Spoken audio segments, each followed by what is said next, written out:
Howdy! We're back.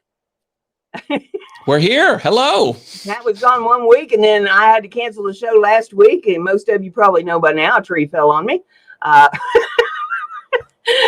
Gives a whole new meaning to the old adage. What? Does a tree have to fall on you? I guess it does. Yeah. Oh man, Brenda, that's some horrible stuff. I feel really bad for you. Imagine sitting in your house and a tree hitting the second floor. You're on the first floor. It's right above you, smashing your house. She's not kidding, folks. That really happened.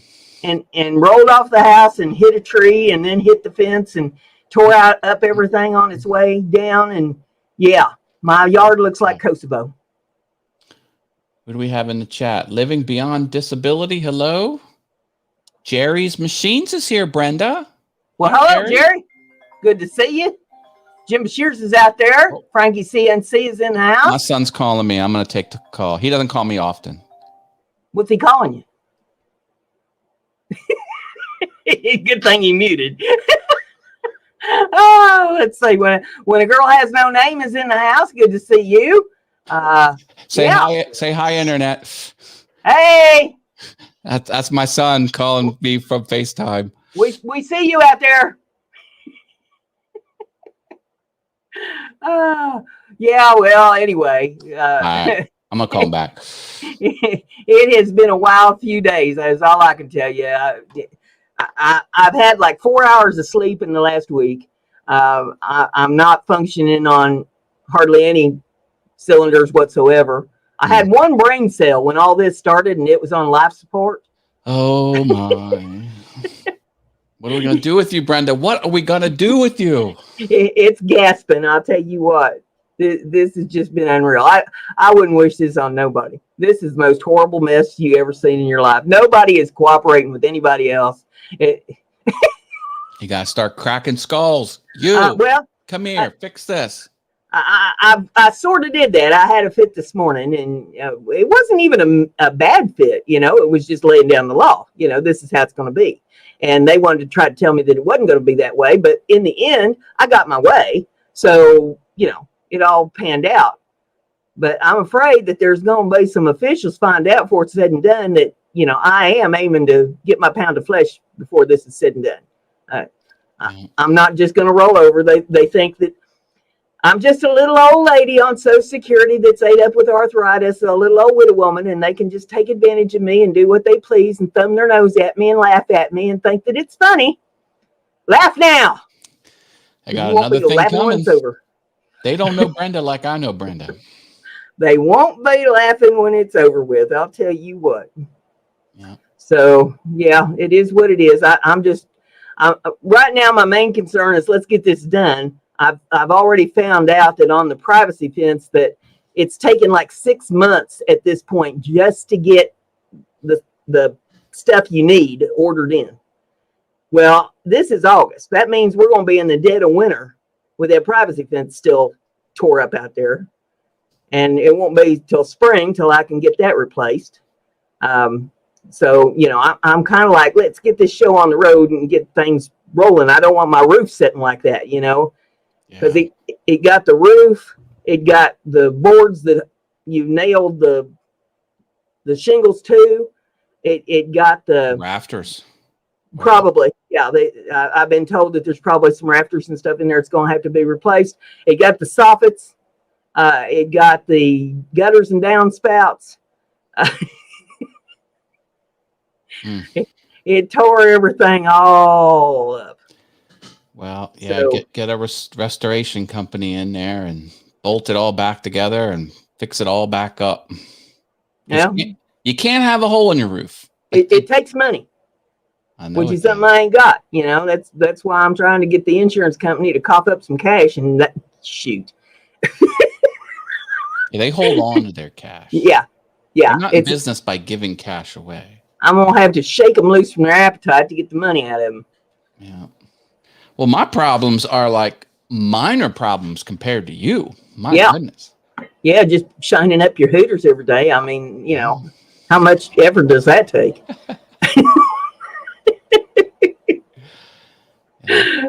Not very much. Before the proverbial duty hit the fan, I was working on my coasters that I was putting up there on Etsy, and this is 2 out of the set of 6 that I put up there on Etsy. So if you go look at my Etsy store, you'll see there's a set of 6. How do you do the like that's the darker outline? How is that done? It's drawn on. What do you use to draw the Sharpies. Outline? What is it? Sharpies. Oh, cool. Paint them and then draw in the details. Very good. Niantic River Woodcrafting with Chris Nealon is here. Do we say hi to Jim Bashirs and Frankie? I don't know if we said hi to them. Yeah, I think we did. I was on the but phone. I'll say hey to him again. Okay. And hey to Frankie too. And when a girl has no name. And I said hey to her, but you was on the phone. Yeah, sorry. My son doesn't call me often, so when he calls, I feel like I have to take it because. Well, why would he call you often? He does not call me often. I mean, your name's Matt or Daddy. You know, I don't know why I'd call you often. Oh. Why would you want him to? Don't call me Shirley. Do you remember that from Airplane? Yeah. Shirley, you jest. I do not jest. And don't call me Shirley. My son doesn't call me often. Well, why would you want him to? Oh, Brenda. I have talked to more people in the last week than I swear to God that I have talked to in the last 6 years. I'm surprised your voice is holding out. Well, last night it was about to go. I was having to get the honey out and, treat the throat. If I do a lot of talking during my day job on meetings, and then I do like a stream at night where I'm talking for an hour, it kind of shows. I talked to at least 30 lawyers yesterday. And that doesn't include the phone calls to the insurance people. There was 3 or 4 of them in there, and then talking to both the contractors and and then there was another contractor that I talked to trying to get a consultation on some things to make sure I was being told right. And, and I don't know. I mean, there was other people involved. The phone, my phone has been attached to me for the last week. Oh, no. I see in the chat, Frankie has 2 inches of water in his shop. Well, why would you want to have 2 inches of water in your shop? From the rain. He said it came in from the rain. Not good. You might want to plug the hole where that's getting in. Just thought. No, that's a lot harder than it sounds. I mean, I had my roof tarp, but I'm hoping that keeps most of it out of there, and the house don't flood before we can get the roof fixed. I'll know a little bit more tomorrow morning. You might all want to put a little prayer up because at 8 a.m. in the morning, the second insurance inspector, that's what they call themselves. He's coming out. The one they sent out last week didn't do a thing. As a matter of fact, he got mad because when he showed up, he said he was supposed to tarp the roof.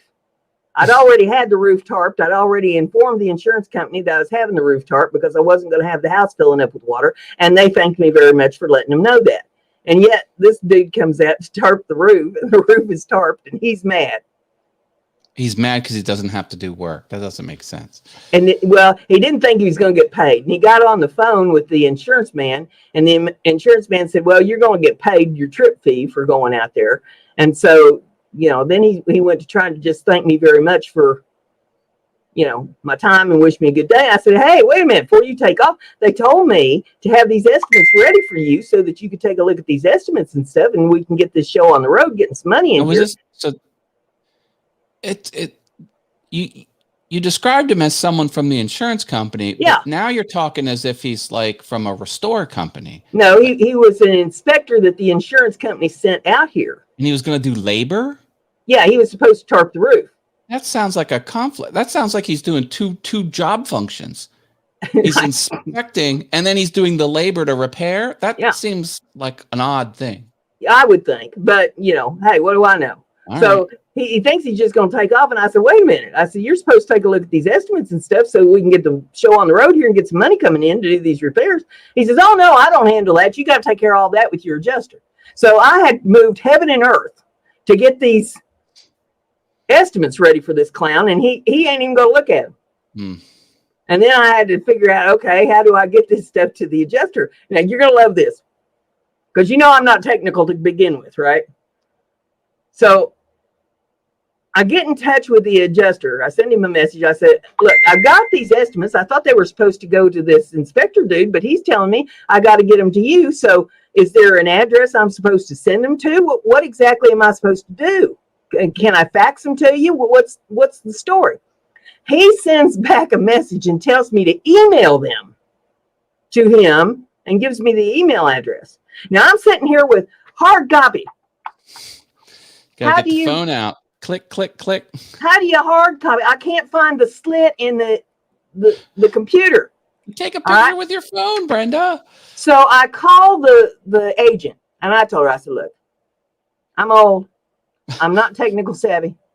I can't find the slit in the computer to feed these hard copies into so that I can email. How the hell am I supposed to get this stuff to him? And she says, can you fax them? I said, there is a place downtown that has a fax machine. So I can go downtown and I can fax these to him if I have a fax number. She gives me a fax number. She says, just fax them to me. I will get them to him. Good deal. Hey, Mutt Nuts is here. Hi, Mutt Nuts. Hey, how you doing, Michelle? Everything going good in your world, I hope? It's got to be going better for you than it is for me. Yep. So, you want to hear about my hardships, which pale in comparison to yours? Well, yes, make me laugh. All right. I super glued the record button shut. Now, why in the hell would you do something like that? Well, I was super gluing the metal 1-inch tubing to the wood of that cart that I made for the keyboards. Yeah. And I was filming and I was done shooting and I tapped the button with my thumb, which had a rubber glove on it, but was full of 2-part epoxy. And of course it shut off because epoxy is liquid when it's not dried. And then I put the camera down and I went back to it the next day. I'm like, oh, that's not good. So someone's like, Matt, you just put acetone on it. It's fine. Put acetone on it. Didn't do a darn thing. And then I pushed it like really hard. And the button went and just stayed in the down position. So now the button's in the down position. Like, okay, don't worry, Matt. Get one of the remotes. You can buy remotes for your camera so you can click it, just to take it on. Oh, okay. You know what? I have 2 remotes. I have a wired remote and I have a wireless remote. I tried them both. The remotes just hit the shutter button, not the record video button, which is a different button. So the remotes aren't working. Holy smoke. Again, it's not like a tree fell through my roof. I ruined my camera. Oh my goodness. It's an old camera. It's over a decade old, and I was ready to replace it anyway. But anyway, so that's one of the things that I had done. Oh, look what else I did. I found these things on the interwebs.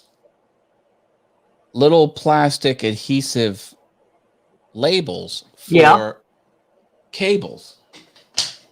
I labeled all my unused cables. I have a stack of USB-B, USB-C, USB minis, USB micros, USB mini Bs, because there's a mini B, and then HDMI. And I have them all, because what I was doing is I'm like, oh, okay, like I need a cable for this, or I need a cable for that, or I need a cable for this. I'm like, where is it? I go in the closet, can't find it because I got cables everywhere. I'm like, I'll just buy them. So I've been rebuying cables that I already have. So I'm like, no more. So I put the Velcro around all of them, and I labeled each one. And I think I'm going to build little boxes that I can stack that will kind of clip into each other. I have sort of like a design in mind where they can like interlock in box. And I think I'm going to put them all in there. And the next time I need a USB cable, I can say, oh, there's my USB micro. Got it. I'm so happy that you had time to do that. because I have just barely had time to get a shower. I have not had any time to do laundry in the last week. I haven't been able to even get any cooking done. Most everything I've had to eat is out of fast food because there has been no time to do any cooking. No time to sleep, no time to do anything.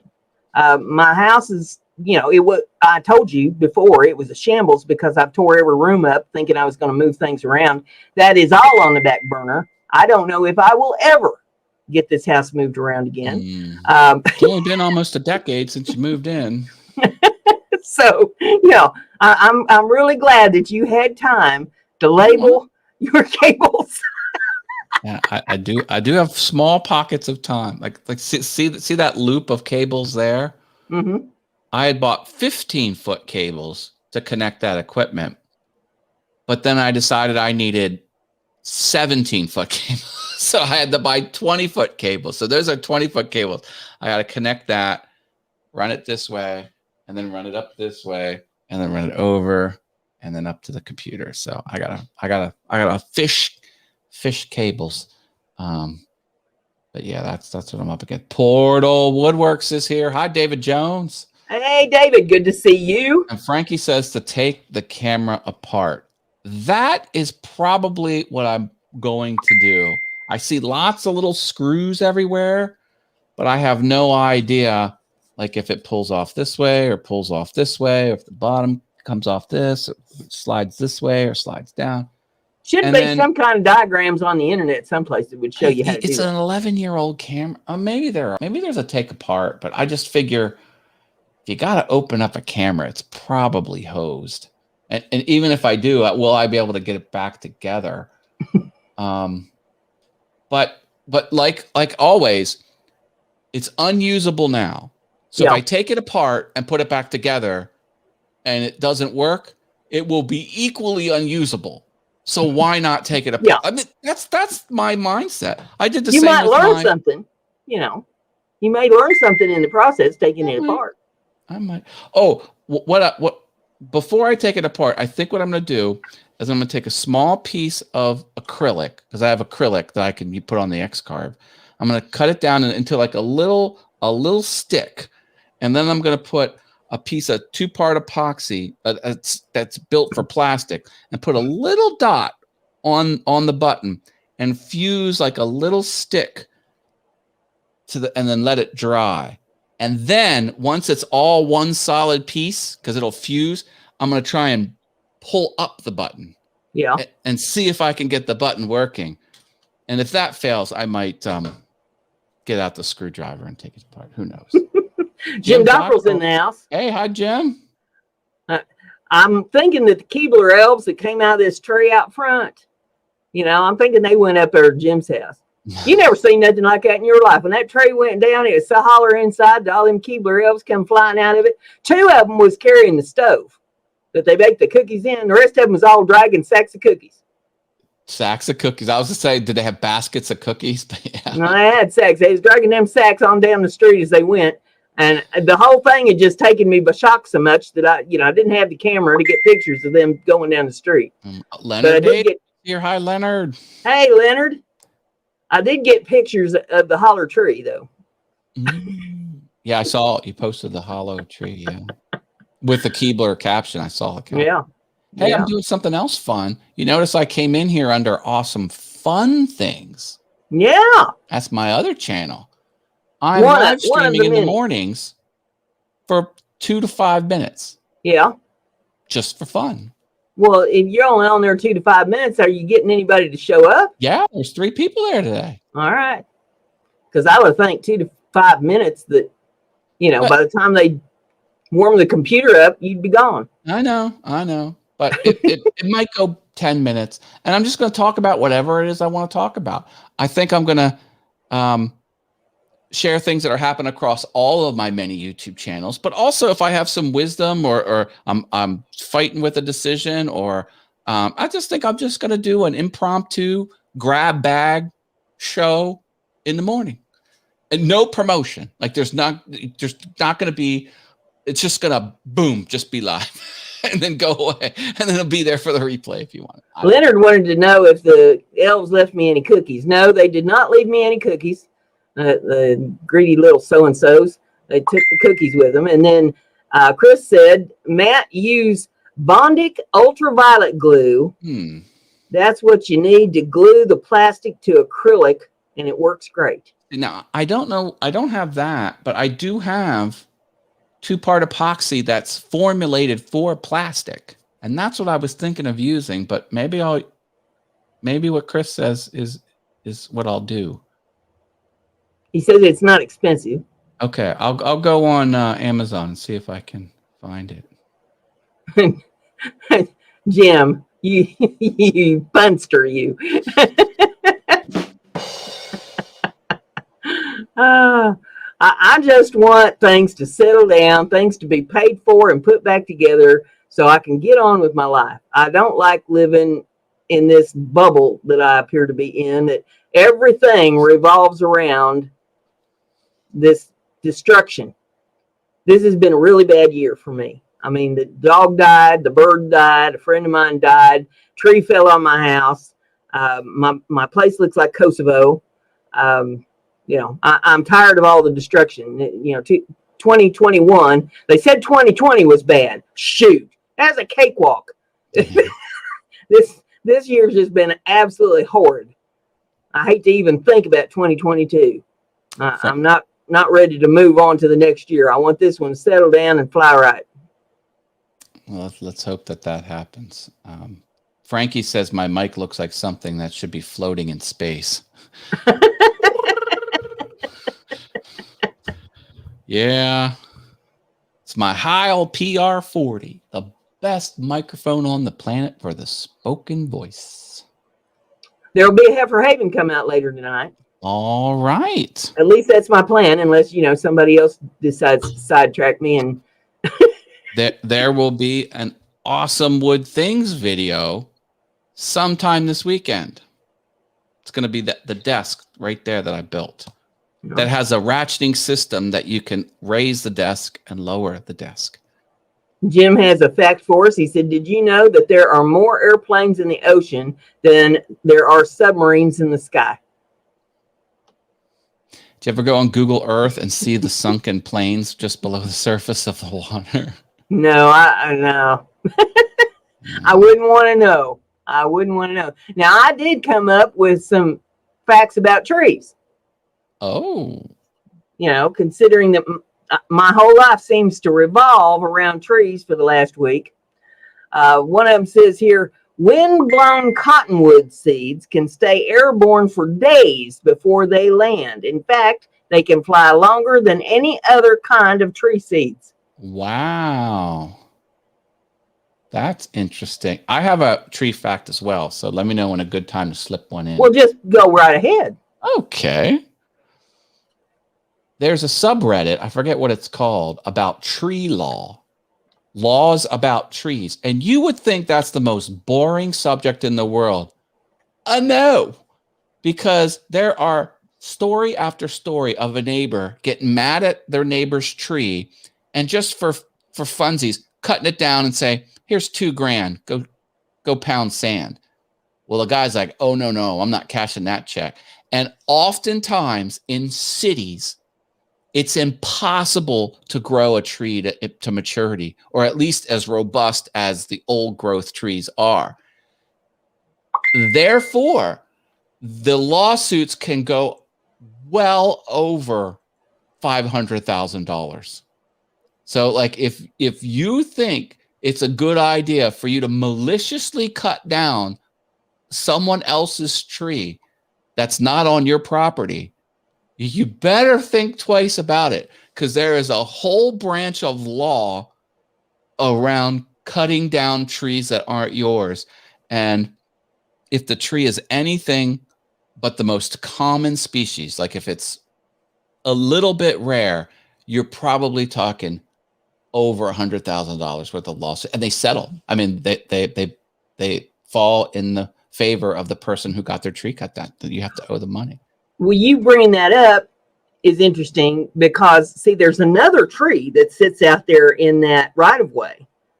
Yeah. And I talked to a tree specialist the other day about that tree. And I said, don't you think I need to have that thing taken down too? And he says, no, because it sits on the city's right of way. They will not allow you to take that tree down. Well, if they wouldn't allow me to take that one down, then they wouldn't have allowed me to take the other one down that was rotten out there either. Mm-hmm. So therefore, it would be their responsibility that if they've got a hazard sitting out there, they need to be taking care of it before it landed on my house. So that, it's interesting that you would bring that up, because if I can't do anything about the other tree, then I couldn't have done anything about the one that fell. Well, the moral of the story is, before you do something, have the permission of the owner. Mm-hmm.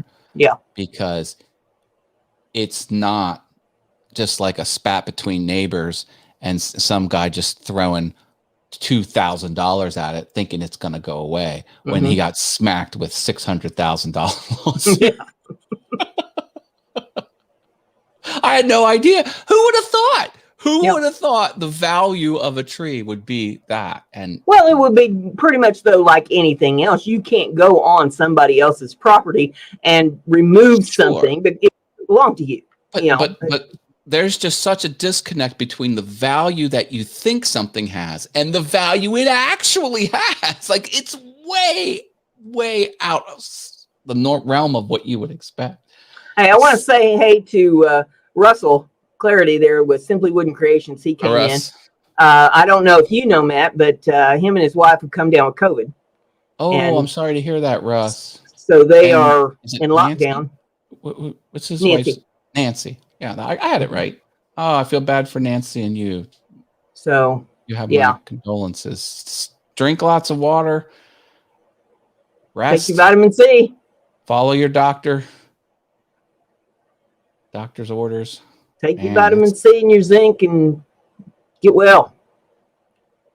Oh, yeah. Well, geez, we had a scare yesterday because when I went on my diet, I was a little dehydrated, and the diet I'm on, if your electrolytes go out of whack, you can get severe cramps, like debilitating. And I did. I was going to the bathroom, and I felt something in my back, and then I went like this, jink, and I couldn't straighten my. I went forward like this. I couldn't get back up. I was on the ground. I could not, and then anyway, for days after, my muscles ached, and so now I pound water, and I was drinking energy drink, just not energy drinks, but sports drinks to make sure it never happens again. Yesterday it happened to my wife. I was like, "You're probably in ketosis, and you're probably dehydrated, and you probably have low electrolyte." That's probably what it was. It wasn't her back; it was in her leg. But she was like, I've never felt anything like that in my life before. And that's the way it was for me. Like, I was. Well, I told you about, back when I broke my ankle that time and I was walking around in the boot, mm-hmm. and I got the cramps in my butt cheeks, and they clumb up my back on each side of my spine, and got up on my shoulders and then hopped up on my head till I was wearing my butt cheeks for a hat. I never thought the body could do that to you. It was like the muscles were on fire, and they were mm-hmm. like did you ever wring out? Mine just walked. Mine just walked right up my back. Oh, you man. Can just feel them walking. You raw wanders here. Hello? Hey, good to see you. Hope everything's going great for you. Man, oh man. Tell you what. Yeah, been kind of crazy for you for sure, but yeah, who would ever thought it? I mean, it started out like all my other stories. I was sitting in here tending to my own business, and I am deciding that is a mistake. That I have got to stop sitting in here tending to my own business. What are you supposed to do? Get in other people's business? Yeah, I think that's exactly what I'm going to do. Oh my God. I think every day I'm just going to go out on the front porch there. I'm going to set me up a chair and sit up on the front porch. And every time somebody goes by, I'm going to yell something at them, or I'm going to thumb my nose at them, or Give them one of these or, something. I'm just going to aggravate people all day long. Just sit there and just aggravate people. Because sitting in the house, tending my own business is not doing me any good. I just keep getting more and more trouble. Well, if what you're doing is not working, you do the opposite. Yeah. Like Seinfeld. Do the opposite, George. Yep. I'm going to have to just see how much havoc I can create. Cars go by, just fling rocks at them, just have me a bucket of rocks up on the porch, just go flinging rocks at people. I had a small piece of good fortune happen to me today. Very small. So I was going to mow the grass. And it was hot out. It wasn't crazy hot, but it was like, I don't want to mow in this heat. But I'm like, you know what? This is the only time I'm going to mow before the show and just get it done. And whatever, I'll just deal with it. So I'm out there mowing and it's hot. And I'm like, mumbling. And then this dark cloud, just a small strip of cloud goes over the sun. It's still blue skies on either side of this cloud, but it's right over the sun. And it stayed there while I mowed in the shade. When I put the mower away, the cloud went away and the bright sun came out again. I was like, my Nimbus. I was like, I wanted to ask you too. Are you related to this woman that lives next door to me? Tell me about her. Well, we took the pine tree down the other day so that it wouldn't fall on her house because she was just about to have a heart attack because that poor old broken tree was, it'd seen better days. And with the maple tree falling on top of it and tearing it all up, it was even worse. She wanted that tree down and it was going to fall on her house and she wasn't having maybe about it. So that was part of the heaven and earth that I was moving last weekend, is to get that tree down so it wouldn't fall on her house. And I told her, I said, now look, because I know she's peculiar about her yard. And I said, when we bring the tree down, it's going to have to come this way out into your yard for them to saw it up and get it out of here. But now they're going to bring rakes and they're going to clean everything up so it's nice and clean when they're done. And she said, well, as long as they clean everything up, that'd be fine. Now, she had just had her yard mowed. All right. As a matter of fact, they had to pull part of my privacy fence up out of her yard where it landed out there when the tree hit so that they could run the mowers. So she had just had the yard mowed. So on Sunday, we were having the tree taken down, and we get the tree down. They take rakes. They clean it all up real good. You couldn't even tell that it had been there. And on Monday morning, she had her lawn crew come back out and mow the yard again. Just to clean up any minor residuals. That's right. Oh, jeez. I thought she's got to be related to Matt. That's the only answer. Well, I am not crazy with the grass, but I did figure out the formula to properly treat it, where there's no weeds and the grass is green and thick. And one of the techniques is to mow often, because you'll stress out the grass in a good way. And the grass will be like, I'm getting cut. I better grow faster and thicker and more rich. Like, that's a hack you can do. But you just got to mow. Like, you can't do it once every Saturday. Like, you got to mow every 4 days to kind of, in a good way. So anyway, so I mow it often, but I'm not like that. No, I'm not like your neighbor. And I mean, there might have been a little sawdust down there in her grass where they had cut the logs and stuff, but sawdust is not going to hurt anything. I mean, that's fertilized. Yeah, that's not going to hurt anything. It's good for the ground. You just feeding it right back to the earth. Exactly. And no, she had to have them come out and mow that yard again. I'm like, I do not believe this. If anything happens over there at her house, if something falls on her, I would hate to think she'd make anything that I did over here look like kindergarten play. No, I'm not that bad. I'm looking at it from a practical point of view, because I was paying ChemLawn, and they charge a lot of money. So I figured out the first year it was the same cost as ChemLawn, because I had to buy a spreader. I had to buy $100 spreader to spread the material out on the fertilizer and such. And but then year 2, I already owned the spreader, so it was $100 less between the fertilizer I buy and the pre-emergent, and then the weed care. And I have nut sedge, which I need a special weed thing for that. So it's those items, and I just keep replenishing the supplies, and it's much cheaper than ChemLawn. But year 1 was the same price, so there was no cost. So it's a cost thing for me. Well, Jim's saying that up there where he's at, he's so far north that it doesn't need mowing every 4 days. Now, I will interject here that I'm about on the same longitude level as what Matt is, and I don't have mine mowed but about every 8 to 10 days. Now, it's been longer than that on mine because Tony hurt his back, and now his mowers won't start, and now my yard's getting out of control. But over the weekend, by God, we're going to get it mowed, even if we have to use my electric mower to get it mowed. But it's going to be mowed this weekend, come hell or high water, because, I'm not having it getting out of control. However, I will say this. I can be a total ass when it comes right down to it if I am treated poorly. And I have been treated pretty poorly by the city. I mean, I've been told that the kids can come over here and trash my yard because kids will be kids. And there ain't nothing I can do about it. And I'm just supposed to turn them loose and let them do whatever it is they want to do. And now the city, it's like, well, it's not our problem. Trees in your yard now. It's up to you. And cost me all this agony and financial hardship. And, then they want to raise hell about a weed out behind the garage.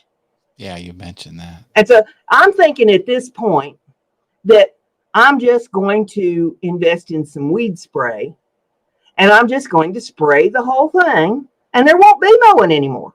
There won't be anything for anybody to worry about trashing. The front yard looks like Kosovo now. Why should I put money into it if I can't do anything to protect it? I can't, get any compensation for somebody else tearing it all to hell. I'd just as soon put the money in a little bit of weed spray, and we'll just take care of this, and it'll be over with. They want it to look like hell. We can accommodate that. I don't have a problem with it. It's not like I'm after 3 blades of grass. Yeah, it's not like I'm after property values to go up. If I die, I'm not leaving it to anybody. So, what difference does it make to me? I'm not trying to sell it to go anyplace. And the only way I'll go anywhere is if I win the lottery. So, if I win the lottery, what do I care what the house looks like? Because I just have it bulldozed anyway. I'm not worrying about having realtors come in and try to sell for what little I get out of this place. If I'm sitting on a boatload of money that I've won in the lottery, what do I care? So, I've already told Tony there probably won't be nothing to mow next year because I'm probably just going to spray it off. But I did that one year when they did the weed thing. I got a sprayer and I sprayed everything down. I turned everything brown as brown could be. And the fella that had been coming over and doing some work for me, and so he come over here and he took a look at it and he says, "Did you spray that?" I said, "I sure as hell did." I said, "I guarantee they ain't gonna have nothing to complain about this year because it's gone." And he just shook his head. Yeah. But yeah, they're gonna find out that I don't care. I use the over-the-counter weed spray. It comes concentrate, and you water it down in the sprayer, and it kills all the weeds and leaves all the grass. I'm like, what science method makes that where I don't even know, but it works? If you use enough of it, it'll kill the grass too. I guarantee it. No, I've never got to the point. Oh, you don't want to kill the grass. Jimbo's here, and he has a question for me. Yeah. Are you making a video for YouTube? Can you have background music on it? Yes, you can have background music on it. Make sure it's not commercial music that you don't have the rights to rebroadcast. You have to use copyright free. Yeah, it needs to be copyright free. You can go to the library in YouTube Studio, and there will be free music that you can put. You can download the MP3 and then put it in your video editing software and have that, and you will not get a copyright claim or a copyright strike. You could use a service like Epidemic Sound, which has a monthly payment, and then take your Epidemic Sound account and link it to your YouTube channel. Then when Epidemic Sound detects their audio track, they'll also know that you've been whitelisted and they won't take negative legal action on you if you want to pay for a service. But you can go through the YouTube library, right, and get copyright-free music through yeah. there, and that's free. And that's a good way to start if you've never done it before. You kind of get your feet wet learning how to do it if you go through the YouTube library. That's what I do. A lot of big creators don't use the library because everyone uses the library, but it's got so many items in it now that it's you can find something that probably no one has heard, and it's just oldies music and songs off my radio. Nope, don't do that, Jimbo. Nope, that'll get you in trouble. Songs off the radio are owned by record companies and not you. Even if it's oldies, doesn't matter. Don't do it. You will get a copyright claim at best and a copyright strike at worst. Yep. Yeah. Find free music that's safe to be used. You have to find music that's safe to be used for commercial purposes. Because when you're a YouTuber, you're on there for commercial purposes. I found years ago, when I was first kind of getting started doing stuff like that you really have to be careful about where you go to try to get your copyright-free music, because they may tell you that it's copyright-free, but then you put it up there and you get a strike on it anyway because it wasn't really copyright-free, and the person that told you that did not have the right to do that. This piece of audio, I'll play it right here. Can you hear that? Mm-hmm. My friend made that song, and he put it on his website, and he says, you can use this for free for commercial purposes. You have a unlimited license. So he put that on his website. And but it's just some guy, and he's got 20 tracks like that. Just 20. Like, it's not a big enter. He just does it for funsies because he's a woodworker and a metal worker.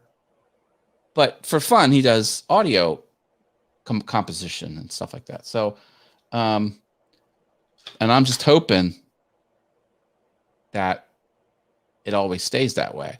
And some unscrupulous people, they'll take that, upload it as their own, get in the content ID system as the owner of that, and then strike you for it. Like, there's been issues people have done unscrupulous. They've taken free music from the owner and pretended it was theirs, and then anyway. Now, Russell's saying that he got a copyright strike when he first started from a radio playing in the background. Was it a claim or a strike? But you can that can very well happen. You have to be very careful. I mean,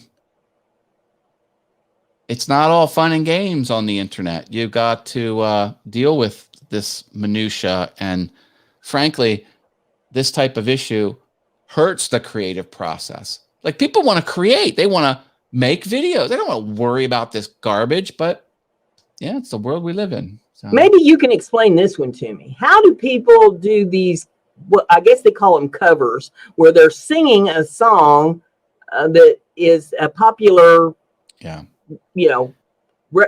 record cut, and they put it up on YouTube and they call it a cover and get away with it? How do they do that? Short answer is not easily. The long answer is there are two types of protection from the owners of the song. There is the melody, which is covered by one legal doctrine, and then there's the actual recording of the released track that's covered by a different legal. They're both copyright, but they're two paragraphs of the law, or they're two separate things. And if you cross the line on one or both of them, the copyright owner can take action on one or both of them separately.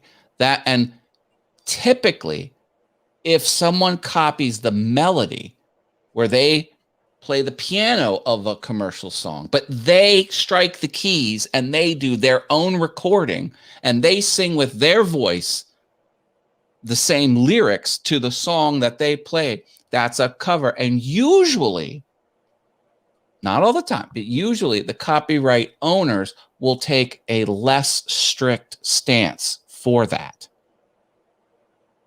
Whereas if you were to take Michael Jackson's Beat It and just play the commercial song, that's the other category. And then they usually get very harsh with that, where they might claim or strike you. And so bottom line, it's all up to the owner and how they want to treat it. And in most cases, the owners choose. They don't have to. They're not forced to choose. Mm-hmm. In most cases, the owners choose to be lenient on covers because it's not the exact recording that was published. It was someone else remaking it. That's as best of an answer as I can get. But the takeaway is there's no hard and fast rule. If you do a cover, you're going to be treated exactly this way. Don't work like that. Yeah. Rather, if you do a cover, you're more than likely to be treated better.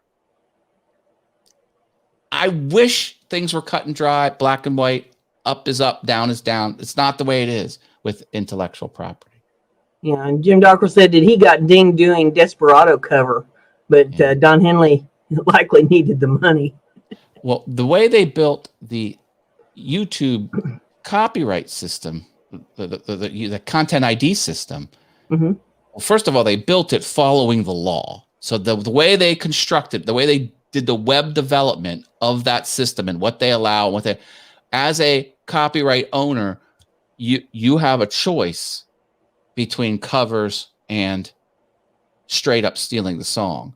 And then the copyright owner can put penalties for both of those flavors of infractions. And in most cases, the covers are less penalties. But it all depends on the whim of the copyright owner. Like Warner Brothers, for example, is notorious for taking the strictest line off of everything that they own. Batman is a Warner Brothers property. The Dune movie, which I love, it's not out yet, but I'm going to love. I love the trailers. I love the cast. I love the direct. Anyway, that's a Warner Brothers movie. They own a lot of properties. You show one frame of a movie, of a Warner Brothers movie, boom, it's the harshest penalty out there. Or if you do a cover of, or if you recreate, it's just. And then other copyright owners are less strict about it. I don't get it. I don't get Beatles, like the Beatles is it's very strict. Beatles aren't in my piano app. You know, they're not even on, they weren't even on iTunes for the longest time. Did you notice that? iTunes, when they were selling music, like the first 2 decades of iTunes existence, the Beatles were completely absent because it was all tied up. You know, there was all like the owner said no. Anyway, it's a cluster mess. And my recommendation as someone who consults people to be better on YouTube is it's a bag of hurt. Don't go down that road. And a lot of people do things when they're small. They have a small YouTube channel and they're doing this and they're getting away with it, or they're flying under the radar, and then they get bigger. And then guess what? All that back catalog starts getting ding, ding, ding, ding, ding. And you only need 3. You don't need 3 and then you're out. They'll take your channel away. Yeah. They'll go all the way back to the beginning on you. It's not like it's just whatever you put up recent. Yeah. Yeah. And when you fight it, like this is the system. This is that interesting. Okay. So someone dings me. So mad copyright owner says, Matt, you used my song. They puts a copyright claim on there. I say, no, I didn't. And I put the counter on it. The next move is this person can accept my counter or reject it. Okay. So he says, you were bad. You used my stuff. And I say, no, I didn't. The next move is on this person. If this person rejects my counter, going to court. Court is the next. You've got to hire a lawyer and schlep yourself into the courtroom. That's how people think. I'm on the internet. I'm safe. No, you're playing with fire here. And that's how it goes. I say you did bad. I'm like, BS. I'm putting it back on you. And then the person who made the claim can accept or reject it. And if they reject it, court will decide who owns it. And then you got to plead your case. And guess what? Lawyers aren't cheap. That's right. Yep. So I'm having a heck of a time myself. I'm trying to find somebody on a contingency basis. And it's hard to do. Here you are cobbling stuff together with your used tools in your wood shop, trying to have fun on the internet, and you're playing oldies music. And next thing you know, you're getting hauled off to court for tens of thousands of dollars out of pocket, which you may or may not win. And usually the person making the claim have teams of lawyers on their side. That's the other thing that's not fair about life. A lot of times it's not about you being right. It's about you being able to survive the lawsuit. Yeah. And people can get their way and be wrong because they've got a larger war chest of cash and lawyers. It's something that really grinds my gears. And I don't like that about society at all. But really, stay away from copyrighted materials because your future self. Do it for your future self. And a lot of people are like, wow, Matt, I can put 8 seconds of it and I'll be fine. I'm like, no, if you put 8 seconds of it, you will likely not get caught up into something for a short while. But there's no law that says 8 seconds is it. That's just someone's speculation over, whatever. And even now, YouTube said if there's something in the background and it's under, they didn't even say the number of seconds. There's like a short clip. They implied 10 seconds. Still no. That has nothing to do with the law. Just because YouTube put that framework doesn't mean that the law's different. Like someone could actually sue you for 8 seconds of a song that you had in your. I mean, don't touch it with a 10-foot pole. Anyway, when a girl has no name is in the house and she's asking if she's too late, honey, you're never too late. We haven't done drawing yet. Or not, not a drawing, a giveaway. I don't know what to call it. I like the term giveaway because it implies you don't have to spend money to enter. Because if you did, that would be a lottery, and those are highly regulated, and you get in a lot of trouble if you have to. I mean, there's no drawing. I'm not putting anybody's name in a hat or anything on this, so I guess we call it a giveaway. But you want to give them a spiel? Sure. All right. Brenda is going to give away a prize to someone in the audience. She will physically mail you this item. She has 4 items. She's going to show the 4 items after we have a winner. How do you win? Brenda wrote down a number on a piece of paper. If you guess that number exactly, you will be the winner. Do not guess now. Brenda will tell you when you can guess. When you guess one time and one time only. Now, this number that she wrote down, she didn't write it down with digits. She wrote out the words of the number.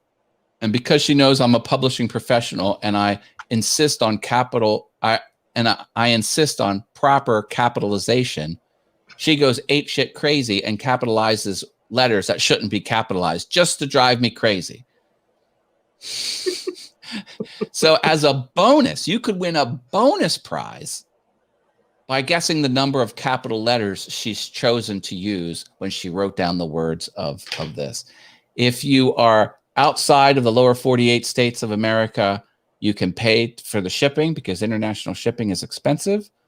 Or if you're outside the 48 states, you can re-gift it so everyone can play. You can re-gift it to someone in the chat because she's on a fixed income. She just had a tree fall on her house. all super chat money goes to pay the postage, which Brenda pays herself. Thank you, Brenda, for doing this to the community. And I might also interject at this point that yes, I am on a fixed income. And yes, I did have a $5,000 deductible on the insurance policy, which I have had to spend. I had to refinance my car in order to do that. So I'm paying interest on that money. And if anybody would like to help out, I do have an Etsy store. I have a lot of nice things in the Etsy store. If you need to buy gifts for people, I mean, holidays are coming. There's always birthdays, anniversaries, and all that sort of thing. Please consider my Etsy store. And I'd be more than happy to get this stuff mailed out to you. Just order through the Etsy store.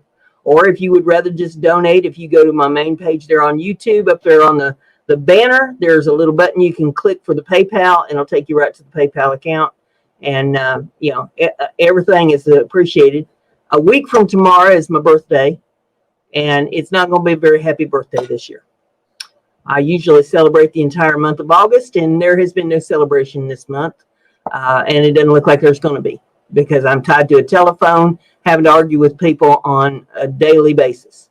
So, any financial support would greatly be appreciated, because Brenda's in a world of hurt right now. But I'm willing to do the giveaways because I got stuff here to give away, and we'll go that direction. Thanks, Chris. I greatly appreciate that. Thanks for donating to the super chat. Thank you for the got the super chat lights going. It means more than you know. But back to the giveaway. All right. So what you want to do is you want to write the number of your guess with a slash, and then write a smaller number for how many capitals. So you put 2 entries in one thing, but only do it after she says go. Now, all right. So what's the range of numbers they can pick from? The range I've got written down here is between 80 and 89. Okay, let me get this. 80 and 80. Okay, when you're ready. Everybody ready? Go. All right, guess a number between 80 and 89. It could be 80, it could be 89, or it could be anything in between. Put that number guess down, put a slash, and put another number for how many capital letters for the bonus prize. Make your guesses now.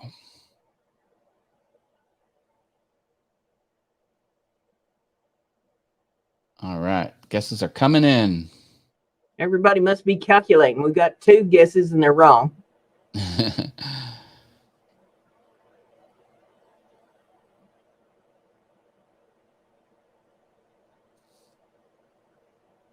Okay, coming in. They're coming in.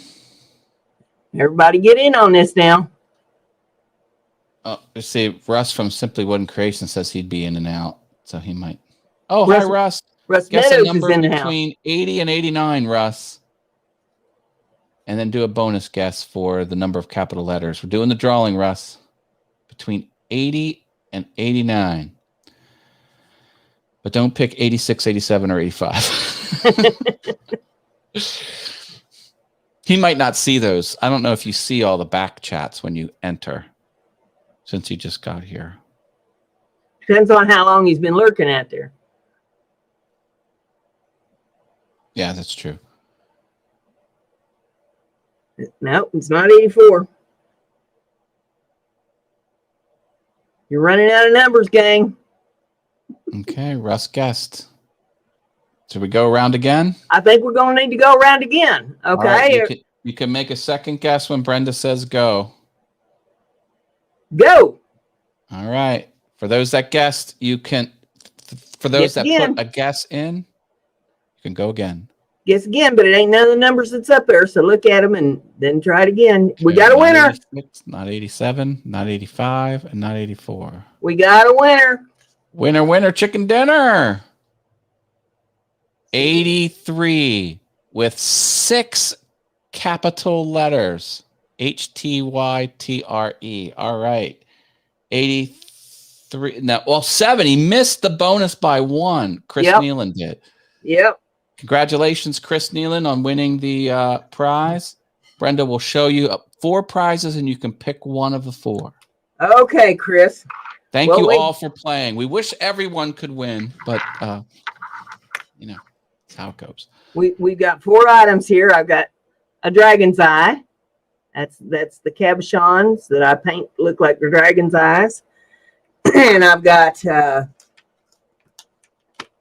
dream catcher that I made. There's the dream catcher. This one has orange feathers on it, and it's got the little buffalo fetish on it. Oh, When a Girl Has No Name also got 83. But my screen says you were a little bit later. So Chris was the first to get it. Chris was the first one. Sorry, When a Girl Has No Name. Yeah. Thanks for playing, though. Yeah. And we've got the Beetle box. Oh, Russ gave a super chat. Thank you for $10 super chat, Russ. Thank you, Russell. I really appreciate it. Oh, look at that. There's the Beetle box that I made. And those are the bottoms off of pop cans. Is what the Beatles are. That's cute. And it's a nice little box, a little display box. You can put things in, or sit it on your desk and put your pencils in it, or whatever you want to do. So I got the Beetle box, and let's see what else I got. Oh, I got the ear pod case with the cows on it. And I can get it out of the little sack here. So that's the Ben and Jerry's. Chris wants to regift it to When a Girl Has No Name. Okay, you can do that. Thank you, Chris. Then be up to Trish. Trish, let me know which one you're interested in. That's the 4 items. We got the ear pod case. We got the Beetle box. We got the dream catcher, and we got the dragon's eye. So you let me know which one you want, and I'll put your name on it.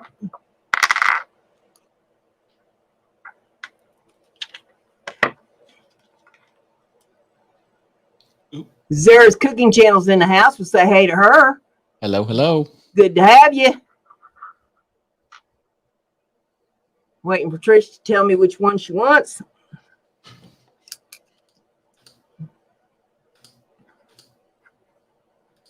Well, while we're getting that from her, can I promote my Awesome Fun Things channel?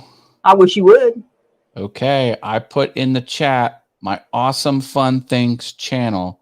If you want to hit me with a subscribe, that'd be cool. I'm going to live stream most mornings randomly. And I'm talking about whatever I feel like talking about for a short while. All right. Well, Trish says she wants the Beetle box, so I put her name on that. And Trish, if you'd be so kind as to send me your email, your mailing address over on Messenger, so that I don't have to go digging around trying to find that. I'm just trying to make my life a little bit easier given the circumstances here. That way I can get this ready and take it to the post office tomorrow, whenever I can get out of here to run my errands. Because I'm starting the day with the insurance inspector dude. Chris just cut a piece of drywall too short. Brother, I feel for you. Measure twice, cut once. If you cut it short, can you cut it again to make it fit? You have to do an additive process. I remember I was watching Cheers. Do you remember the show Cheers? Oh, yeah. And they had This Old House in the background playing, but you could hear and they were the actors were commenting on the show, and you could hear the dialogue say, "Be careful not to waste any of the drywall. It costs 90 cents a ton." I just thought I never forgot that one-liner. It was just like a background thing, but I was like, that's funny. Oh.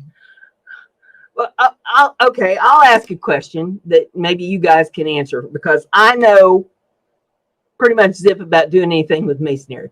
All right. I'm having new rails put in for the steps that lead down to the sidewalk in front of my house because the tree smashed the old ones. So these are handrails, okay? Right. Okay.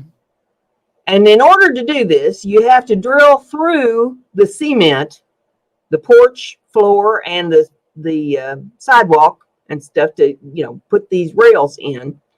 Now, the company that I got the rails from sent these not very sturdy drill bits. that are 1/4 by 8 inch. And they're not holding up. 1 bit per rail is supposed to drill 8 holes. You're lucky if you can get 2 holes drilled with it before the bit gets too hot and breaks or bends or, whatever. It's just a half it. It's just a half an inch. A 1/4 inch. A 1/4 inch drill bit? Mm-hmm. 1/4 inch need by more anchor than that. 1/4 inch by 8 inches long. Well, the screws are, great big old long honking screws. So they're 8 inches long. That's why you need the 8 inch bit, but they're 1/4 inch around. But the bits are breaking before you can get the holes drilled.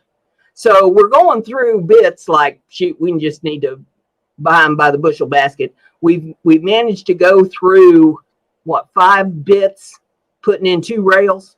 Do you have, is the drill, does it have an impact feature? No. Do you need that? That's why.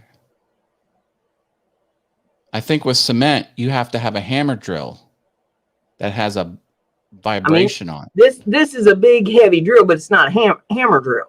I think you need a hammer drill if you're going through something solid like that. That's my guess. But yeah, and the bits, trying to find 8 inch ones to buy is near impossible. The chat room's even talking about hammer drills. Yeah, I'm right. Yeah, we don't have a hammer drill to do this with. They will work as you would expect if you had the hammer feature on your drill. Well, we don't have anything like that. We're poor people. Go to Home Depot, buy one, use it, and then return it. Like I have time to go to Home Depot. I ain't got time to go money. to the bathroom. I gave you a free solution. Now you're complaining about time. But okay. I ordered a bushel basket of these bits last night off the internet and to have them delivered tomorrow, overnighted in here, so that we have them to work on the other 2 rails tomorrow night to see if we can't get the other 2 rails in. The porch floor was the worst part because it is cement over top of clay brick. And that was just gumming up the works, just, making a big mess. I'm hoping that just drilling through the sidewalk is not going to be nearly as you could difficult. Maybe get a bucket of water and then drill and then take it and put it in the water and then we've done that. We poured the holes full of water. We've gone through several gallons of water just drilling the 16 holes that we had to drill. And we got another 16 holes to go. Well, okay. You have your answer. There is nothing simple about this entire deal. So two drill bits will make 1 hole. Did I hear that right? Or it's about 1 hole or 2 holes per 1 bit. Okay. It's about what it's doing. Well, that's the way it's going to be. If you change nothing, that's what's going to happen going forward. So, I ordered 4 rails, so they sent me 4 bits, and we've gone through those. We started on the next batch. I'm going to look up the price for a hammer drill at Harbor Freight. $69, $44, $22. There's one for $22.97 for $23. There's another one for $25. Well, if they're that cheap, they won't last through 1 rail. They'll burn up. No, they'll get you through the job. Yeah, well, that's what I thought about these bits. They come with 4.5 stars out of 900 rating. One has 4.5 stars with 2,356. I don't know, Brenda. Or go to Home Depot and buy one for 50, 60, 80 bucks. Well, it's about it would take me probably a whole day trip to go to Home Depot from here. You can get it delivered. About 60, 75 miles away.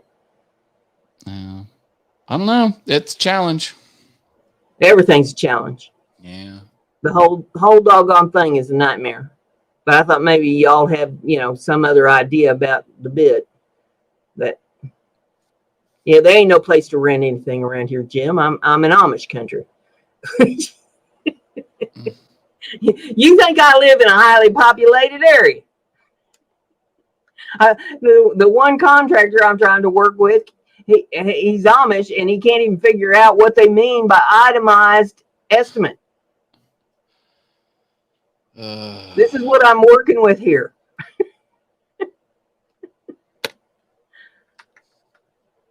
So yeah, it's just a nightmare, and I wouldn't wish it on anybody. I'm too old for this. I'll tell you that right now. You hear that, world? Get your stuff together. Brenda's too old to deal with this stuff. I'm too old to deal with this. I don't get around good as it is, and everybody treats me like I'm 20. You know, when they're talking to me, it's like, well, all you have to do, you know, like it's just so simple. Yeah. And it would be if I was young and agile and, you know, could get around good and do all these things, but everything you do, you got to pack a lunch before you start out to do it, because it's going to take all day. And they just like to lay all this stuff off for me to do. You do this, do that, do this, do that, do this, do that, and before they're done, for me that's like a 6-month list.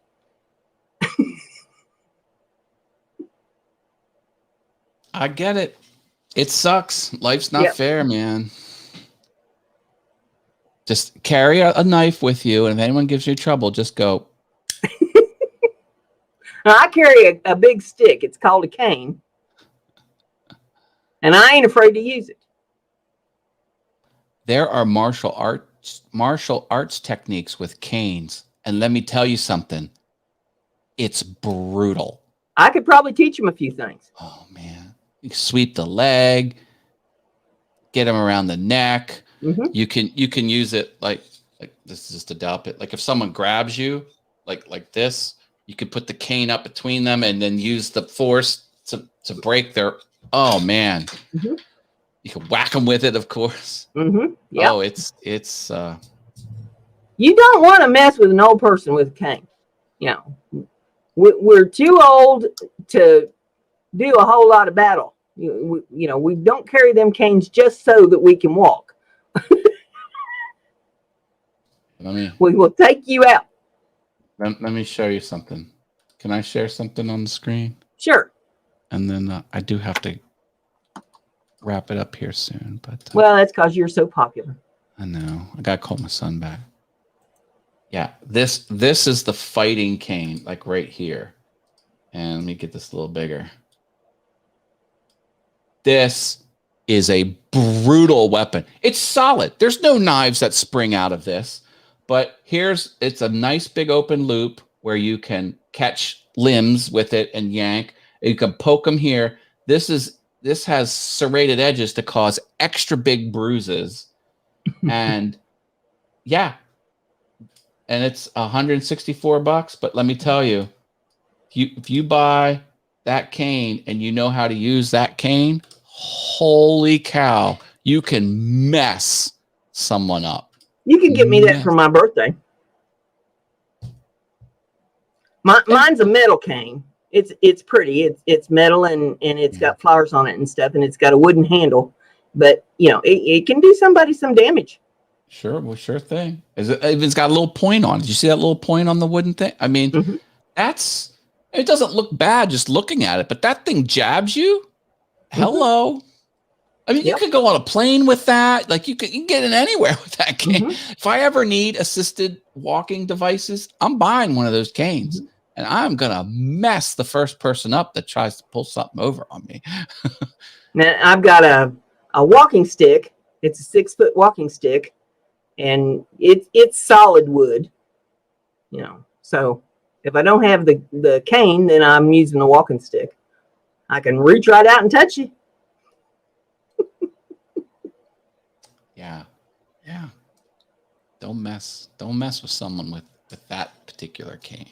Well, I'll put up a Heifer Haven after bit, and then you're going to be doing your live stream Monday through Friday or every day of the week, or the way I'm pitching it is most mornings, probably weekday mornings, because I do it before work. All right. So it's usually around 8 a.m. Eastern. And they're just random on this channel. Awesome fun things. Some fun things. And maybe I'll stop doing it. I don't know. But I'm just going to give it a little shot. And then you can come on the chat and talk to me if you want. Ask me questions, whatever. Okay. All right. So there you go. And I got my Monday show, my Monday all things YouTube show. That's still a thing. That show's going good. I'm not going to make any promises. I mean, if I can get around to it, I'll try to get, some footage of the yard and what's going on out there. But things are so upheaved and everything. I'm not going to make any big promises about anything to do with that. I still haven't figured out how to download from the phone to the computer or anything yet. So that'll be, a whole nother experience for me to try to get through that. But I am going to put the heifer up. So there'll be a heifer haven later tonight. And we will see you back here next week if the Lord's willing and the creeks don't rise and no trees fall on us. So good night, everybody. Have a good week. Good night.